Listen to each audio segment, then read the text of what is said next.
Sabi pala sa akin ng asawa ko, may bagong bukas daw na shabu-shabu na tapos samyup pa. Dito lang yan sa may Pahinga Norte, dito sa may Candelaria sa may Diversion. At nasa iyo na kung ano yung o-orderin mo kung samji o hotpot. Malawak ang area nila mga mima ko. Sa pagdating namin dyan, kukunti pa lang yung mga tao kaya nakapamili kami ng pwesto namin. Nag-avail pala kami ng super combo kasi nga ang asawa ko gusto niyang matry yung samji, ako naman yung hotpot. Yung isa-serve pala nila sa'yo, pag may ayaw ka dun, pwede mong sabihin lang sa kanila, tatanggalin nila yun. Sobrang natuwa ako sa hotpot kasi na-miss ko to at hindi ko pinalagpas. Syempre nakadami tayo lalo na sa hipon. Yung soup base pala nila, pwede naman kayong pumili kung ano yung gusto nyo. Pero ang pinaka best seller daw nila is satay.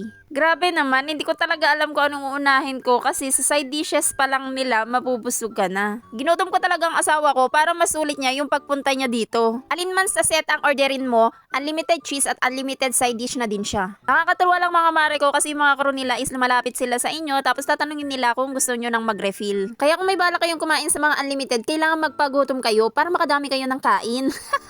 Yung yellow radish nila, nakailang refill ako dyan kasi nga nakikita ko to sa Korean mukbang. Masarap pala siya at nakakatanggal umay na din. Walang free drinks sa kanila mga mare. Pero pwede ka naman umorder sa kanila or di naman kaya ay coffee kasi meron din sila. Isaservan ka din naman nila ng water.